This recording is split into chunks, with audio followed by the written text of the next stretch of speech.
Alright. So, I saw a post, I think yesterday lang, no, about this. And I wanted to share my insights and opinions. No? Opinion ko lang wala sanang magalit or something. So, the post that I saw in a certain group was, mahirap maging music teacher sa Pilipinas. Which got me thinking, mahirap nga ba talaga maging music teacher? And ano yung nagpahirap and what can you do, no, para hindi maging mahirap? Kasi baka meron tayong pwedeng gawin. Okay. So, one of the things na nakikita ko kasi dun sa mga post na ganyan is that yung money aspect, no? Yung money aspect na parang overwork, underpaid. And I think for most industries, especially the education industry talaga, overworked and underpaid naman. If we're not just talking about music in general, lahat naman nata ng teachers ganun yung nararamdaman. And saludo tayo sa lahat ng teachers dyan. Which is true, no? Kasi most of the work that you do is not paid, like checking papers, no, sa mga teachers sa school, 'di ba? Lesson plans, yung paggawa ng mga syllabus sa mga college instructors, and lesson plans din siguro sa mga nagsustudio teachers, no.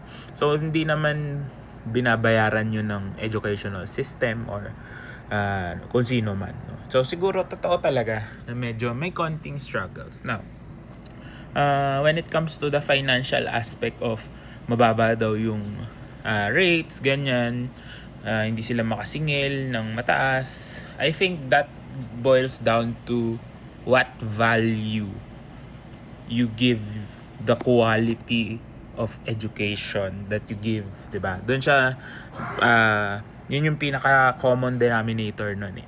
Kasi paano ka sisingil na mataas kung ikaw din mismo sa sarili mo, you don't do things that will make your value go up, 'di ba? For example, teacher ka, for 10 years yung pagtuturo mo same. Walang nagbago, hindi ka man lang umattend ng master classes, di ka nagpa-lesson, hindi ka nag-attend ng seminar and applied the things that you've learned sa teaching style mo. So, hindi tataas yung value mo, di ba? Everything, dapat nagle-level up talaga tayo eh. Hindi pwedeng same lang, no? Yung iba sabi, yung nakita ko parang, kasi nga, 300 pesos lang daw yung singil per hour, no? Wag na daw tumanggap ng ganyang klaseng trabaho.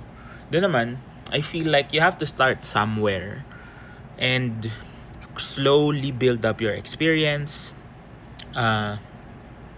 your quality of teaching, your quality of playing kung nagsustudios ka, 'di ba? Ako personally, nung nag-start ako, first rate ko was 150 pesos per hour. Actually 120 pa nga yata eh, no?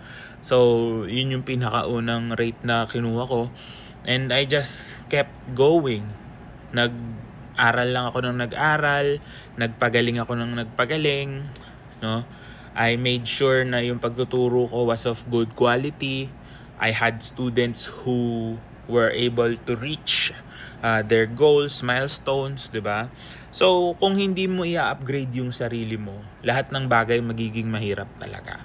And of course, we're not denying na struggle talaga maging kahit ano dito sa bansa natin. But if we try to make ourselves better, I think that would help us out in the long run, no? Lahat ng bagay na mahirap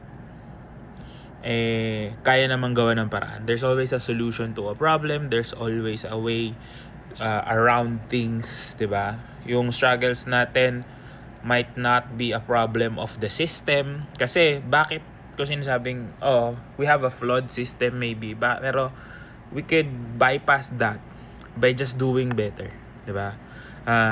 Magturo tayo ng marangal, maayos, no? Huwag tayo manloko ng kapwa. Kapag hindi talaga natin alam, huwag natin gawin. Focus on the things that we know exactly what to do, 'di ba? Yung mga bagay na importante, honest tayo. Kung di natin kaya, wag nating pilitin, 'di ba? Para tumaas yung value natin. Kasi at the end of the day, music is ako naniniwala ako in order for you to gain a lot in this industry, you have to give out a lot, no? Not just money, but time, effort, resources, other resources, 'di ba? Hindi matutumbasan talaga ng pera eh. Yung skill, hard work, perseverance na binibigay mo as a music teacher or even as a performer. Pero we do it because we love the craft. We love the process. And dadating din yung point, sabi nga ng teacher ko before, kung gagalingan mo sa ginagawa mo, pera na lalapit sa'yo. Sabi niya. No? And I believe totoo naman yun. No? Kung ikaw ay maayos ka magtrabaho, people would flock to you. People would recommend you. No, ako ang dami kong referrals from a lot of people in my community, in the industry, no. I had teaching opportunities that were given to me kasi they believed in what I can do, and I'm thankful for a lot of these people, no.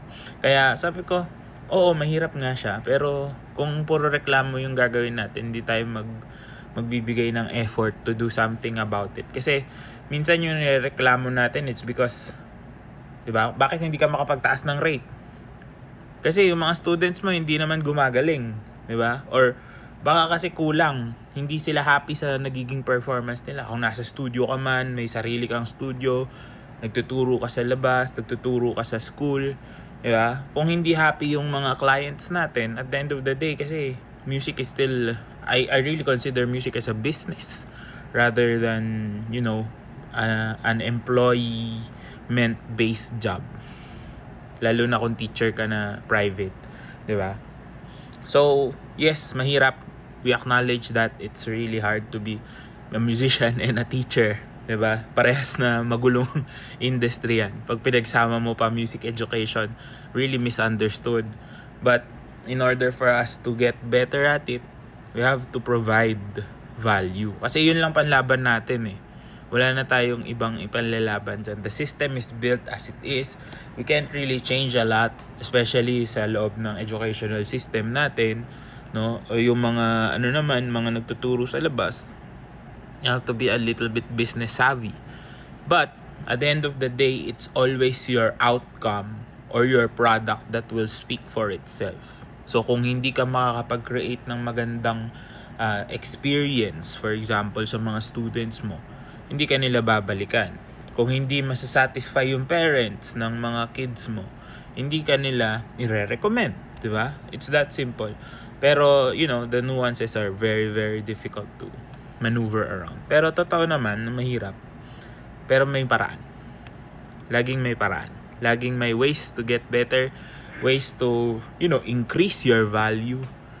Kapag kasi tumigil na tayo sa aaral, no? When learning stops, that's where the problems persist. So, dapat kahit gaano ka nakatanda, wag mong iisipin na marami ka pang pwedeng matutunan.